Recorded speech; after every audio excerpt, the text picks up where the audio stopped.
শোন, আমার বিয়েতে তোদেরকে এক সপ্তাহ আগে নিমন্ত্রণ করবো, তোরা সবাই যাবি। এখনো তো তোর আশীর্বাদই হলো না, অগ্রিম ইনভাইট করছিস কেন? আরে না, পরশুদিন আমার আশীর্বাদ, ওই দিনই বিয়ের ডেট কনফার্ম হয়ে যাবে। ওরে বাবা রে, বিদ্যুৎ চমকালে কোন দিকে? এই বজ্রপাত যে বাড়িতে পড়বে সে বাড়ি পুরি সাগর হয়ে যাবে। এই, তুই আমাকে হিট মেরে কথা বলি কেন? তোকে জানে হিট মেরে কথা বলতে যাবো? বিদ্যুৎ চমকাছিল তাই ভয় ভয় বলেছি। তো হিট মারা কথা সবই আমি বুঝি। কি হয়েছে সালমা? স্যার দেখুন না, এই লোকটা আমার সঙ্গে ঝামেলা করছে। এই আমাকে লোফার বলবি নি, তোর সঙ্গে আমি কোনো লোফারগিরি করিনি। আহ, তোমরা চুপ করো তো। তোমাদের দুজনের মধ্যে এত ঝামেলা হয় কেন? তোমরা কলেজে এসে আর সবার মতো ফ্রেন্ড হয়ে থাকতে পারো না? এর মতো ছেলেকে আমি ফ্রেন্ড বানাবো?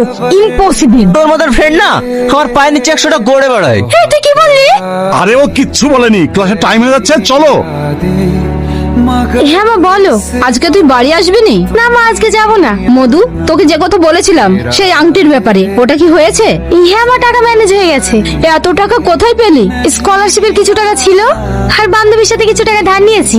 এই মা, তুই কাছে গেল, তোর কি হয়েছে? ওই যে টনি নাই, ও তোর নামে আবল তাবল কথা বলছিল। আমি কথা ধরতেই ও আমাকে সবার সামনে অপমান করলো। দিনের দিন দেখছি ওর সাহস বেড়েই যাচ্ছে। কাল আমি বাড়ি যাই, তারপরে এসে ওকে এমন শিক্ষা দেবো না, আমার বিষয়ে কথা বলে সাহসই পাবে না। তুই মন খারাপ করিস না, এতে আবার লাভও আঁকিয়েছেন। আপনি বললেন না ম্যাডাম, এটা আপনার আশীর্বাদের আংটি, তাই আমি লাভ চিহ্নটা তৈরি করেছি যেন আপনার ভালোবাসা চিরকাল থাকে। Thank you. দাঁড়ান, অনেক লেট হয়ে গেল, সেটা মনে হয় পাবোই না। এই নিন আপনার ভাড়া। এই টোটো, শিমুলতলা মোড় যাবে? হ্যাঁ যাবে, বসুন। দাদা এই ব্যাগটা কার?